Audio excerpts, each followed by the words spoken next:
राम राम।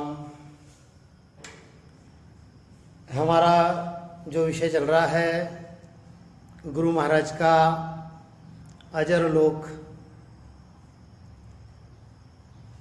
हमने पिछले भाग में देखा, तीसरे भाग में, कि धर्म और पुण्य जो है यह क्या है?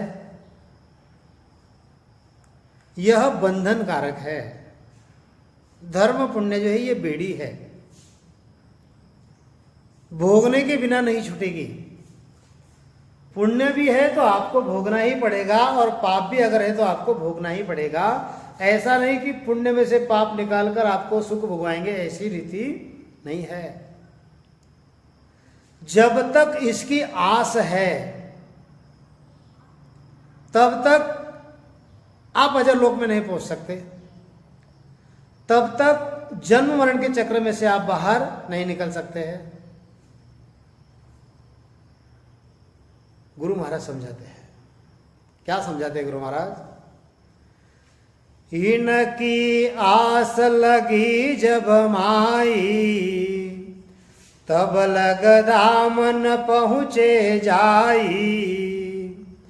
सहजो रहे माय है दूरा, नकचक सबे ब्रह्म का नूरा। ब्रह्म बिना ही यान दिखावे, द्रव बिना गैनो कहावे। ऐसो ज्ञान उपजे माई, ब्रह्म बिना कछु दिसे नाई। जहाँ देखे तह ब्रह्म दिखावे, द्वितीया भाव मन नहीं लावे। नेचर होय ध्यान जब धारे, ब्रह्म देश में संत पधारे। ब्रह्म धाम में अजब तमाशा, भाषे संत सुन को दासा। ब्रह्म ज्ञान बिन ज्ञान अधूरा, पूनो बिना चंद्र जू नुरा। देखो गुरु महाराज क्या समझाते हैं कि जब तक आस लगी है भाई, इनकी आस जब लग माई, तब लग धामन पूछे जाई। धाम अजर लोक, यह अजर अमर लोक। रस अज गगन गुफा में, अजर झरे रस गगन गुफा में, अजर झरे। देखो धाम का मतलब क्या है? तो धाम का मतलब है अमर लोक। यह अमर लोक बड़ा ही विशाल है। हम कहाँ हैं? मृत्यु लोक में।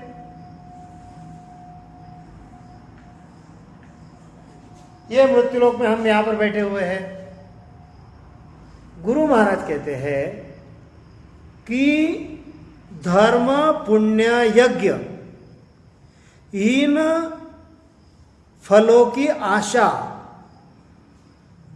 इस मन को जब तक है, यहां पर जो भी कर रहे हो, जप तप तीर्थ व्रत, सुखी होने के लिए, सुखी किसको कर रहे हैं?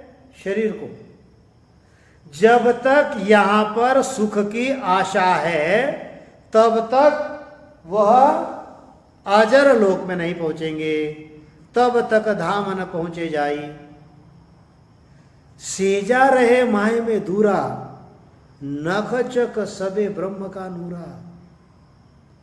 अरे यह जो ब्रह्म है यह तो सर्वव्यापी है। यह जो ब्रह्म है ये जैसे यहां पर है वैसे यहां पर भी है, सभी जगह पर है। वह सर्वव्यापक है, परंतु अंदर में अंतर रहने से वह ब्रह्म दूर हो गया। हम कहते हैं ना परमात्मा जो है कण कण में है, परमात्मा रोम रोम में है, वह सभी जगह पर है। ऐसी कौन सी जगह नहीं कि वह परमात्मा वहां पर नहीं है। वह तो वहां पर यानी अमर लोक में भी है, वह यह 3 लोक 14 भवन जो कहते हैं इसमें भी है, वह निराकार के इसमें भी है, वो तो सभी जगह पर है, नक चक में है, ब्रह्म सर्वव्यापी है।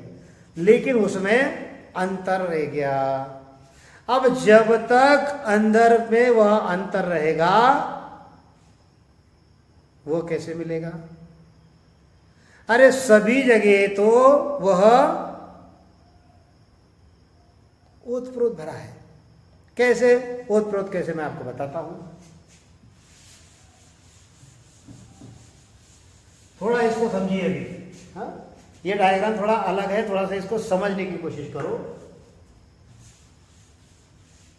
जो मैंने आपको विशाल बताया था उसको मैं समेट के बताता हूं।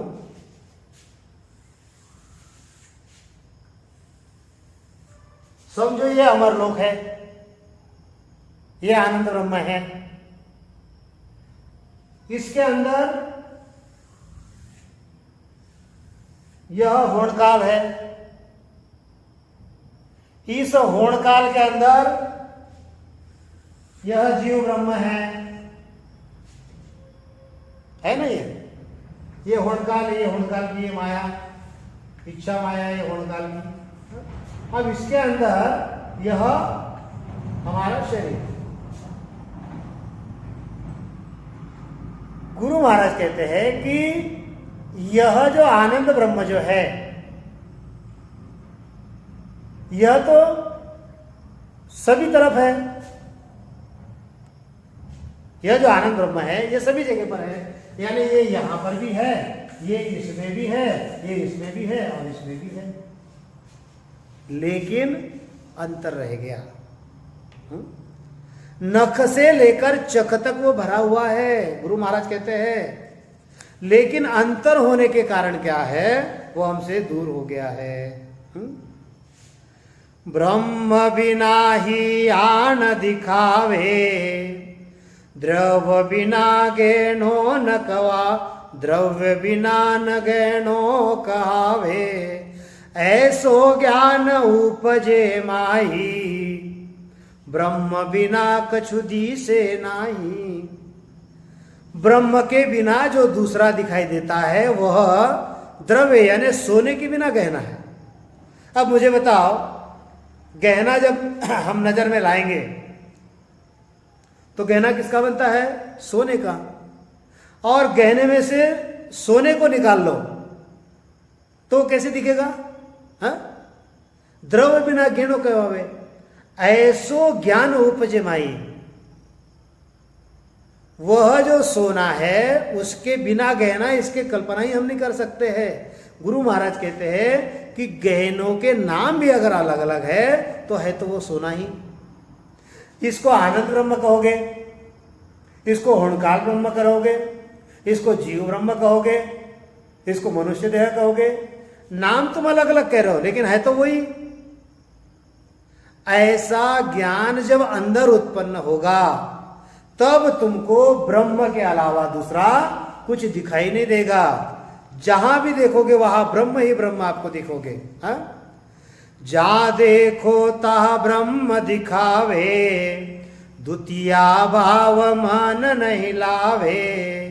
नेचर होय ध्यान जब धारे, ब्रह्म देश से संत पधारे। देखो गुरु महाराज क्या बता रहे हैं कि जहां देखो वहां ब्रह्म दिखाई देगा। ब्रह्म के लिए द्वितीय भाव यानी द्वैत भाव जो है यह मन में नहीं आएगा।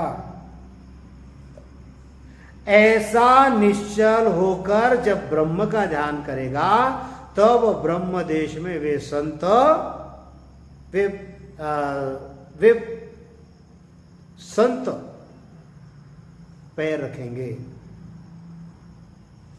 सभी तरफ वही ब्रह्म दिखेगा, आनंद ब्रह्म ही दिखेगा। यानी जीव को जहां देखोगे वहां आनंद ब्रह्म दिखेगा। वह चींटी में भी वही दिखेगा, हाथी में भी वही दिखेगा, जीव प्राणी मात्र में वही दिखेगा, सभी तरफ वही दिखेगा, उसके अलावा कुछ है ही नहीं। जब ऐसा दिखेगा तब आनंद ब्रह्म के सिवा त्रिगुण माया आदि का भाव जो है वह निज मन में थोड़ा भी नहीं उठेगा।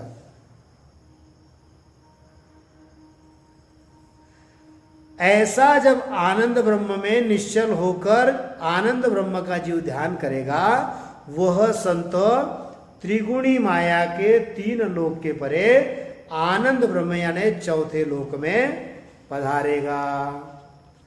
ब्रह्म धाम में अजब तमाशा, भाषे संत सुने को दासा। ब्रह्म ज्ञान बिन ज्ञान अधूरा, पूनो बिना चंद्र जूनूरा। अरे उस ब्रह्म धाम में अजब तमाशे हैं। वे अजब तमाशे देखकर आए हुए संत जो है वो बताते हैं। वह जो अजर लोक है, वो जो अमर लोक है, वहां से आए हुए संत जो है वो देखकर यहां पर बताते हैं। और जो कोई उन संतों का दास होगा वही सुनेगा, नहीं तो कहेंगे अरे काहे का अमर लोक, ऐसा कहीं है क्या, ऐसा कहीं ज्ञान है क्या? सभी भक्ति तो एक ही है, बस रास्ते अलग अलग है। हम इस रास्ते से जा रहे हैं, आप उस रास्ते से जा रहे हो। ऐसी ही समझ हमारी होती है। और जब तक ऐसी समझ होगी तब तक वह आनंद ब्रह्म धाम जो है वो हमको नहीं मिलेगा, तब तक हमारा आवागमन नहीं मिटेगा, तब तक यह जीव का जन्म न मरना नहीं मिटेगा। वहां से आए हुए संत जो है वो बताते हैं, और उनके जो कोई दास होंगे वही यह ज्ञान सुनेंगे। ब्रह्म ज्ञान के बिना दूसरा ज्ञान जो है वो सभी ज्ञान जो है अधूरे हैं। यानी उस सत्स्वरूप के ज्ञान के बिना अन्य ज्ञान जो है सारे अधूरे ज्ञान है। कैसे? जैसे पूर्णिमा के बिना चंद्रमा जो है कहीं ना कहीं कम ही दिखाई देता है। गुरु महाराज बताते हैं कि आनंद ब्रह्म के धाम में विष्णु के लोकों में भी जो सुख नहीं है, ऐसे अजब सुख वहां पर है। वे सुख कौन बताएगा? उस आनंद ब्रह्म में पहुंचे हुए जो संत जगत में लोगों को बखान करते हैं, तब उस आनंद ब्रह्म की वाणी, यहां पर जो आनंद ब्रह्म का खासा दास होगा वही ध्यान से सुनता है, और वही वहां पर जाने की विधि करेगा, वहां पर जाने की वो तैयारी करेगा। गुरु महाराज कहते हैं कि इस आनंद ब्रह्म के ज्ञान के सिवा त्रिगुणी माया के सारे जो ज्ञान है ये अधूरे हैं। जैसे पूर्णिमा के अलावा जैसे चंद्र जो है वह अधूरा है, और पूर्णिमा के सिवा इस जीव का भ्रम रूपी अंधेरा जो है वह नहीं मिटेगा।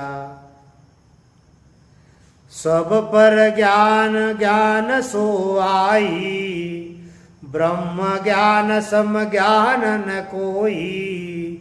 बहड़ा नदी बहुत विध आवे, समंद पड़या वे नाव मिटावे। देखो कितना सुंदर उदाहरण बता रहे गुरु महाराज। किस भाषा में समझाना चाहते हैं गुरु महाराज? गुरु महाराज कहते हैं कि सभी ज्ञानों के ऊपर यही ज्ञान है, और इस सत्स्वरूप के ज्ञान के अलावा दूसरा ज्ञान है ही नहीं। जैसे नदी नालियां अनेक प्रकार के आते हैं, उनका नाम भी अलग अलग होता है, लेकिन जब वे समुद्र में आ जाते हैं तब उन सभी का नाम जो है यह मिट जाता है। तो आनंद ब्रह्म का ज्ञान जो है यह सभी जगत के ऊपर है। यह जगत है और यह सबके ऊपर यह ज्ञान है। सदा के लिए काल से मुक्त होकर यह जो है यह होण काल है, यह जो है यह होण काल है, ये होण काल है, और ये आनंद ब्रह्म सदा के लिए इस होण काल से मुक्त होकर महासुख में अगर पहुंचना है तो इस आनंद ब्रह्म के विधि के अलावा दूसरी विधि इस जगत में कोई है ही नहीं। जैसे धरती पर नदी नाले तो बहुत है, लेकिन जैसे ही वे नदी नाले समुद्र में जाकर मिल जाते हैं, सबका नाम मिट जाता है, उनकी निशानी भी जो है वह सारी मिट जाती है। तो गुरु महाराज कहते हैं, चौथे पद मिल्या जन जाई, सब त्रिगुण की लेस मिटाई, त्रिगुण जीत गगन घर किया, महाशून्य पर डेरा दिया। मैं हरिजन हूँ ब्रह्म विलासी, जग सेती मैं रहूं उदासी, हेला पाड़ कहूँ जग माई, ब्रह्म ज्ञान बिन मुगति नाही। सुनो, गुरु महाराज क्या बताना चाहते हैं कि चौथे पद मिल्या जन जाई, सब त्रिगुण की लेस मिटाई, और त्रिगुण जगत त्रिगुण जीत गगन घर किया, महाशून्य पर डेरा दिया। अब गुरु महाराज समझाते हैं कि ऐसे जो संत, ऐसे जो जन चौथे पद में जाकर मिलेंगे, तब सभी त्रिगुणों का जो लेश है वह मिट जाएगा। वही संत जिन्होंने त्रिगुण को जिन्होंने जीत लिया है, त्रिगुण जीत गगन घर किया, जिन संतों ने त्रिगुण को यानी ब्रह्मा विष्णु महादेव शक्ति इनको जीत लिया है और महाशून्य पर डेरा किया, यानी गगन में यानी ब्रह्मांड में जाकर घर किया है तथा महाशून्य के ऊपर जाकर उन्होंने डेरा किया है। बात को समझो, गुरु महाराज क्या समझाना चाहते हैं। जो संत आनंद पद के चौथे पद, आनंद ब्रह्म के चौथे पद में मिल जाता है, यह आनंद ब्रह्म है, यह आनंद ब्रह्म। जो संत इसमें जाकर मिल गया, जो संत इसमें जाकर मिल जाता है, इसके सिवा उसको दूसरा कुछ दिखाई देता नहीं है। जो इस होण काल की जो मर्यादा है, जो इस होण काल को छोड़ देता है और होण काल के परे का आनंद ब्रह्म जो है वह उसको सूझता है। तो गुरु महाराज कहते हैं कि जो संत आनंद ब्रह्म के चौथे पद में मिल जाता है, उसमें यह जो त्रिगुणी माया की जो निशानी है, यानी जो कर्म है, मन है, आत्मा है, ये सारी निशानी मिट जाती, वो स्वयं आनंद ब्रह्म बन जाता है। यानी त्रिगुणी माया को जीतकर द्विगुण में, महाशून्य में वह डेरा कर देता है। यानी ये कैसा था, ये इसकी जो काया थी ये कैसी थी, ये इतना था, लेकिन अब ये कैसा हो गया, इतना विशाल हो गया। यानी ये जो सारी बातें हैं ये इसमें की सारी मिट गई, त्रिगुणी माया का उसमें लवलेश ही नहीं रहा। तो गुरु महाराज समझाते हैं, मैं हरिजन हूं ब्रह्म विलासी, जग में सेती रहूं मैं उदासी, हेला पाड़ कहूं जग माई, ब्रह्म ज्ञान बिन मुक्ति नाही।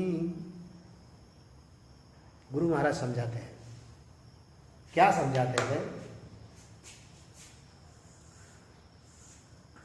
अब यह जो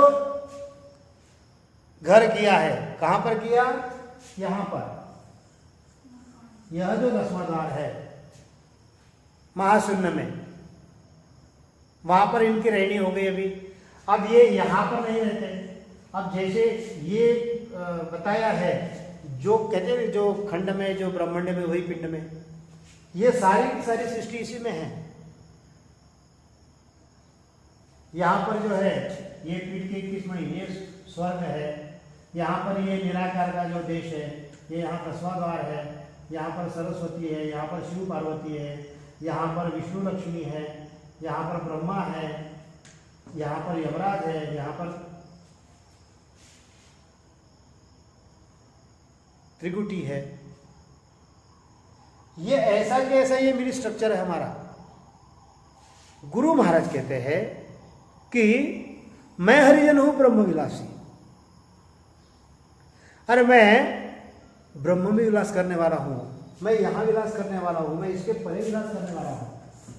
मेरी जो रहनी है ये कहां पर है? इसके परे है। मैं हरिजन हूं ब्रह्म विलासी, जग में सेती रहूं मैं उदासी। अरे मैं तो यहां पर रहने वाला हूं, लेकिन यहां पर जब मैं रहता हूं तो मैं उदास रहता हूं। मैं जब यहां पर रहता हूं तो मैं उदास रहता हूं। इस संसार में उदास यानी समभाव में रहता हूं। संसार में मैं हाक लगा लगा कर कहता हूं कि यह आनंद ब्रह्म के सिवा मुक्ति नहीं मिलेगी। गुरु महाराज समझाते हैं कि मैं इस महासुख का विलासी हूं। आनंद ब्रह्म में जो महासुख है वहां पर मैं रहने वाला हूं। ये काल, ये जो होण काल है, इस होण काल में अब देखो ये आनंद ब्रह्म को हम थोड़ा ये कर देंगे, इसको समझोगे। गुरु महाराज क्या कहते हैं कि ये जो आनंद ब्रह्म है, ये जो अजर लोक है, मैं यहां का रहने वाला हूं, मैं यहां का रहने वाला हूं। ये अजर लोक, मैं अजर लोक का रहने वाला हूं। जब ये होण काल के जो यहां पर ही मैं होण काल में जो आया हूं रहने के लिए, देखो इस विषय को समझो। यह जो होण काल है, इस होण काल में जब मैं रहता हूं तो मैं यानी कैसा, मैं तो यहां का विलास करने वाला हूं, यहां का सुख मैं लेने वाला हूं आनंद ब्रह्म का। लेकिन अब मैं कहां वास्तव्य कर रहा हूं? इस मृत्यु लोक में। किसके लिए? हंसों के लिए। अब मैं उदास क्यों रहता हूं? क्योंकि यहां के लोगों के जो दुख है, यहां के लोगों के जो दुख है, ये मुझसे देखे नहीं जाते। यहां के लोगों के जो दुख है ये मुझसे देखे नहीं जाते। इसलिए मैं संसार में हाक लगा लगा कर कहता हूं कि ब्रह्म ज्ञान के, आनंद ब्रह्म के ज्ञान के सिवा मुक्ति नहीं मिलेगी। हमको जो सुख चाहिए, इन महादुखों से छुटकारा पाकर अगर हमको महासुख अगर चाहिए तो हमको इस अजर लोक में जाना पड़ेगा, इस आनंद ब्रह्म में जाना पड़ेगा। और ये जो बात है, मैं इस जगत को समझा समझा कर थक गया हूं, लेकिन ये जगत जो है ये जानता नहीं है। यू जुग मोयन जाने बांधा, यू जुग मोयन जाने बांधा, यू जुग मोयन जाने, यू जुग मोयन जाने बांधा। अगम देश का मैं उपदेशी, अगम देश का मैं उपदेशी, ये माया रस माने। अरे ये त्रिगुणी माया का रस जब तक इसकी आस रहेगी, धर्म पुण्य यज्ञ जी, जब तक इसकी आस रहेगी वो पद नहीं सूझेगा। और मैं तो अगम देश का उपदेशी हूं। और गुरु महाराज अलग तरीके से समझाते हैं। क्या कहते हैं गुरु महाराज? बाहिर नगर, बाहिर आन नगर सब देखे, माय दशा बिन क्या पे लेके, त्रिगुण करे करावे बारे, लागी भूख नीर के सारे। सुंदर शब्दों में समझा रहे गुरु महाराज कि जैसे कोई नगर के बाहर आकर, बाहर से देखेगा नगर को, नगर के अंदर गए बिना अंदर की वस्तु को क्या देखेगा? ऐसे त्रिगुण की भक्ति जो है ये बाहर बाहर करेगा, बाहर बाहर कराएगा। यानी भूख लगी और पानी के पास रहा। उसको क्या चाहिए? उसको भोजन चाहिए, उसको भूख लगी है, लेकिन रुका कहाँ पर? पानी के पास में, तो भूख जाएगी उसकी। तो गुरु महाराज वही समझाते हैं कि जैसे कोई बड़े शहर के बाहर घूम रहा है, उसको बाहर से देख रहा है कि उस नगर में क्या सुख है, वो बाहर से कैसे समझेगा? उसके लिए उसको अंदर घुसना पड़ेगा। इसी प्रकार त्रिगुणी माया की करणियां है। त्रिगुणी माया की जो करणियां है, ये देह के बाहर की करणियां करने से, त्रिगुणी माया की करणियां जो है ये देह के बाहर करने से अंदर का जो सुख है, ये अमर लोक का जो सुख है, ये उसको कैसे समझेगा? हा? वो ब्रह्म तो न खचक में है, बिल्कुल न खचक में। वो तो परमात्मा जो है बिल्कुल रोम रोम में है, सानिध्य कोटि रोम, वो तो बाहर भी है और वो अंदर भी है। जब तक अंदर जाकर वो नहीं देखेगा कि वो आनंद ब्रह्म जो है वो ओतप्रोत सुखों से भरा है, तो उसको कैसे समझेगा? ये तो प्रकार ऐसा है कि किसी जीव को भूख लगी है और वो भूख मिटाने के लिए जल का आसरा लेकर बैठा है। अरे जल से कभी जीव की भूख मिटी है क्या? अगर ऐसे ही महासुख की भूख जो है त्रिगुणी माया के आश्रय से नहीं मिटेगी। और वो जो आनंद ब्रह्म है वो कहां पर है? हमारे नख चख में भरा हुआ है, उसमें अंतर पड़ गया है, इसलिए वो सूझ नहीं रहा है। हेले बाहर भटके